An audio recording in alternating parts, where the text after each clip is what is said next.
Welcome back. We have something interesting for you. Marion Sparg, Sting in the Tail, is the title of the biography of former National Director of Public Prosecutions, Advocate Bulelani Ngcuka.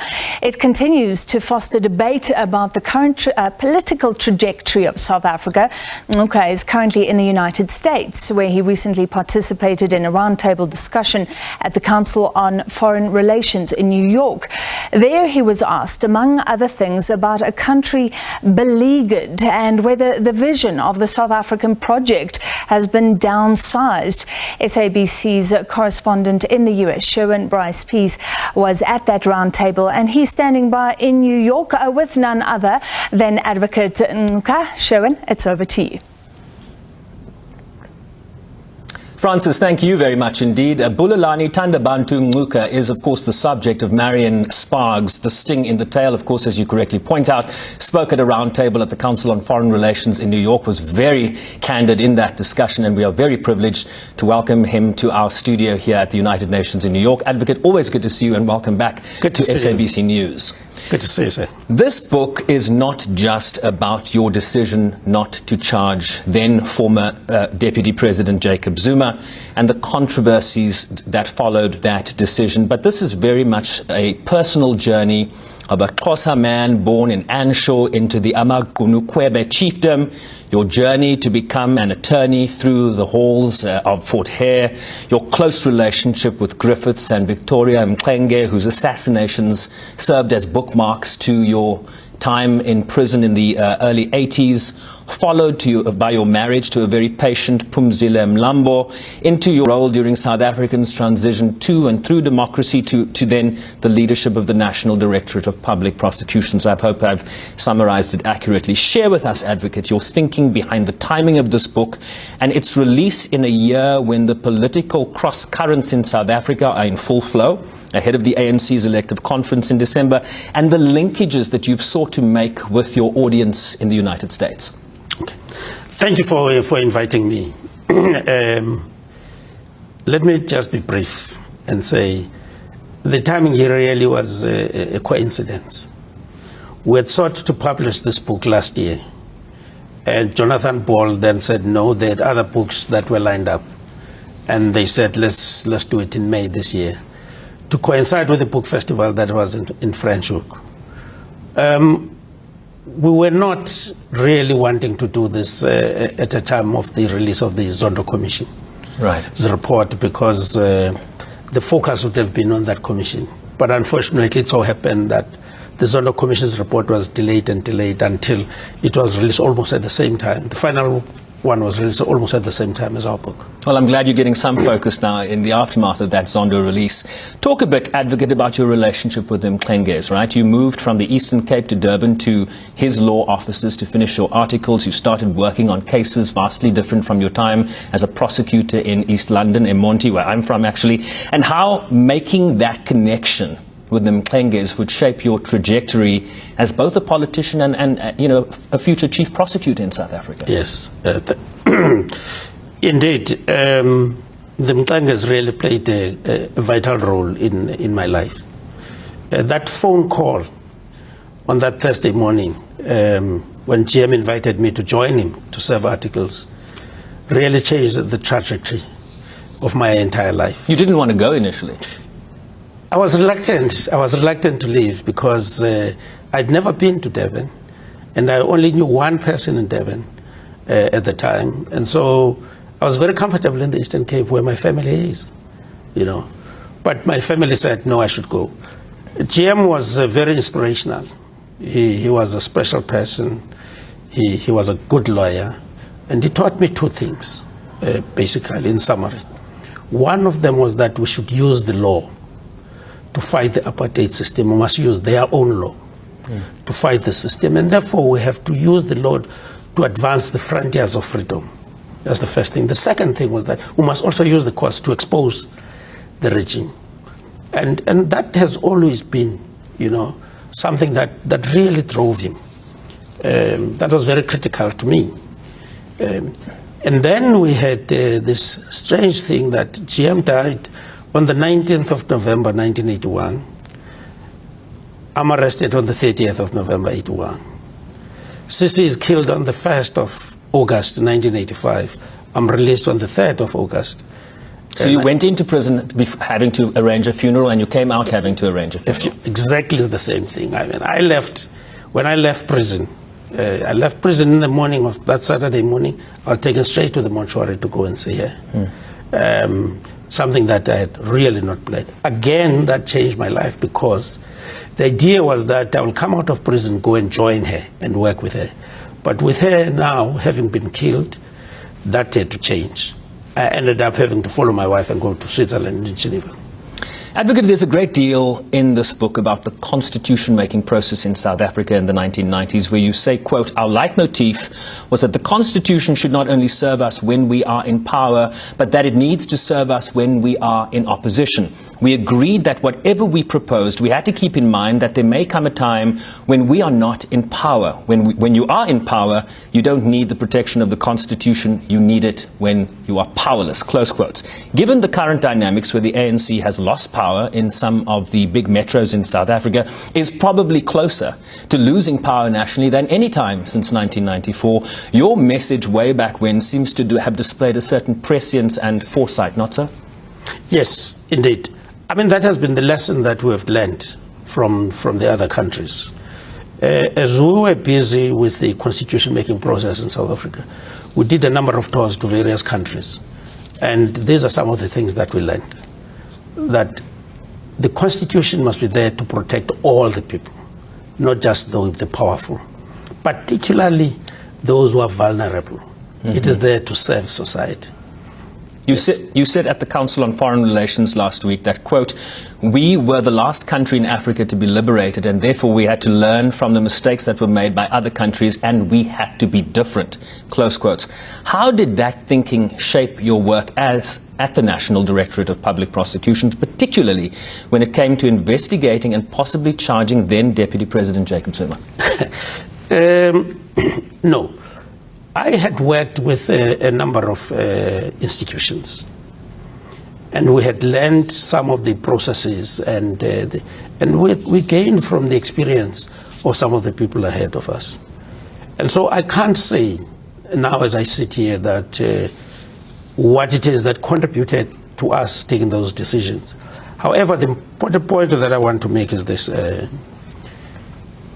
Taking the decision not to prosecute President Jacob Zuma was a very difficult decision. It was not very easy. It was taken after careful consideration of the facts before us and of the evidence that was available at the time. And so I would imagine that all the experience that we had gained played a critical role in us arriving at that decision. You have said that it was a very difficult decision, a moment you described as one of the most difficult decisions you ever had to take. That even though there was evidence of corruption by the then Deputy President Zuma at the time, that it was insufficient to get a conviction. But in addition to that, you also had to factor in the status of Mr. Zuma in the country at the time, his popularity in KZN, his role in fostering peace in that province in the 90s. The analogy used is if you shoot the king, don't miss. The NPA later reinstating those charges, 16 related to 783 instances of alleged wrongdoing, 12 of fraud, 1 of racketeering, 2 of corruption, 1 of money laundering. Given the risks, Advocate, that you grappled with back in 2003, do those same risks not still exist, particularly if the likes of a Billy Downer were to succeed in getting a conviction here? Well, that's something that has to be taken into consideration. I mean, you can't ignore the issue of national security. Certainly they will be there. However, and this is the critical part, it is the sufficiency of evidence which is important. If the evidence is there, then the prosecutor has no choice but to charge. And your view is that the body of evidence has increased and has broadened since your time as National Director? Because the charges are different from what would have been preferred against him during my time. Those old enough will remember the National Directorate of Special Operations, also known as the Scorpions, right? An elite crime-busting outfit modeled on training by the FBI and Scotland Yard and created under your watch. Quoting from the book, the criminal world was genuinely afraid of the Scorpions, while early ANC governments had their legitimacy strengthened as they demonstrated through the Scorpions the will and means to fight a terrifying wave of crime. What did you make of the moment the ANC-led parliamentary majority disbanded the Scorpions, and how has that decision, in your view, relates back to the unacceptable levels of crime and corruption South Africa is facing today? Yes. Unfortunately, that was the wrong decision. Disbanding the Scorpions was the wrong decision? Was the wrong decision at the time. Made by the ANC? Yes. It was wrong, but you must remember this was the ANC of Jacob Zuma at the time, because Jacob Zuma was elected at the Polokwane conference, and that is where the decision to disband the Scorpions was taken, which was wrong, and the country has suffered as a result of that. What's the difference between the ANC under Jacob Zuma and the ANC under Cyril Ramaphosa? Well, there's a big difference, really. Cyril is doing his best to try and get rid of corruption in the country, and he has taken a number of positive steps. For example, as we sit here now, the NPA has been strengthened. The NPA is not captured at the present moment, and is taking measures to ensure that those who are implicated in corruption are brought to book. President Ramaphosa emerged from last weekend's ANC National Policy Conference with essentially the wind at his back. Is that, Advocate, indicative of what we should expect come the elective conference in December, particularly given the pala accusations that are, at the very least, have an asterisk next to his name or a black mark next to his name, however you want to describe it? What does this National Policy Conference tell us about what will happen, given, as I've just laid it out for you, in December? No, I mean, unfortunately, I was not there. But however, I have read the statement, the closing remarks by the president, and I've been chatting to a few people. It seems that the progressive forces were in the majority at the policy conference, and therefore this is. I would hope that this is an indication that the December conference will also go in the right direction. I've written down here, where do we go from here? There's a real sense, Advocate, I don't know if you'll agree with me, that beyond the challenges of crime and corruption and gender-based violence facing South Africa, there are issues of poverty and hunger that provide a ripe breeding ground for possible future chaos and turmoil in South Africa. Julius Malema, the leader of the Economic Freedom Fighters, told the BBC a few days ago that an Arab Spring in South Africa was imminent. What's your view on where we go from here and the types of leadership South Africa requires to deal with these largely intractable issues that face our country? Yes. You know, we have emerged from very dark days. If you recall, during the apartheid days, there were times when people thought that we'll never defeat that enemy. We are in a better position now than we were in the past. Of course, we're going through difficult times, but I believe that there are good people in South Africa, particularly even in the ANC. Some would argue, though, that the economic situation politically may be in a better place, but still for a lot of people, high unemployment, poverty, hunger, huge issues facing us, even in terms of the Sustainable Development Goals. How can you argue that things are better from an economic perspective? No, they may not be better from an economic perspective. However, what is important is that here we are. We now have power to be able to address those challenges, which we never had before. We have the freedom now that we enjoy. Look, I'm sitting here now in the US talking to you freely, right, and being able to criticize my government and to commend whenever they do the right thing. Those are things that were not there in the past. So I think one of the things that people should take from our book is there have been moments when there was no hope. And even then, we worked hard and we got there. And we will do so even now. I want to talk a little bit about your time in the United States. You spoke, of course, at the Council on Foreign Relations. Let me tell you what you told them.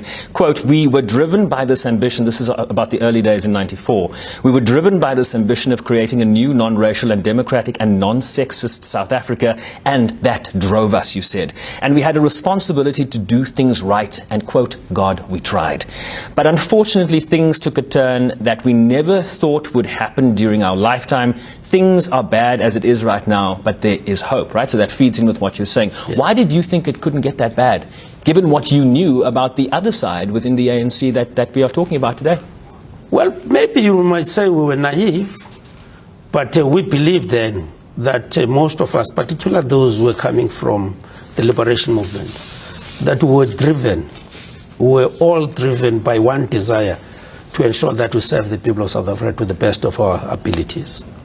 Unfortunately, there are those who use those positions in order to enrich themselves, you know. That is one of the things that I think we regret very much. I'm told in my ear that we have about a minute left, so let me ask you this last question. Here in the United States, prominent figures with a view for running for higher office sometimes write a book. The Obamas wrote a book before Barack Obama wrote. The Clintons did so before Hillary Clinton ran for office. You are, of course, married to a former deputy president whose name has surfaced in conversations about future leadership in South Africa. Joe Biden was 78 when he became president, so I'm not going to use age against you. What might we say of a 66 and a 68-year-old in the Ngcuka household in terms of what that question means? Well, I can speak directly for myself. I have no intentions of running whatsoever. Why? I think it's time for a younger generation to step in. People who have energy, drive, and who can take this country forward. All right, that's you. Yes. Now tell me about your wife. And we also have this wonderful policy in my family that we're not each other's spokesperson. And so I never wanted to be in a situation where we contradict each other in public. You have to ask her. Advocate Bulelani Ngcuka, good to see you. Thank you for coming through and for chatting to us. We do appreciate it. Bulelani Ngcuka, the longest-serving director of the National Directorate of Public Prosecutions in South Africa, speaking here about his biography penned by Marion Sparg. It's called Bulelani Ngcuka, The Sting in the Tail, Francis. Yeah. Thank you very much. SABC News correspondent Sherwin Bryce-Pease in a conversation with our former Director of Public Prosecutions.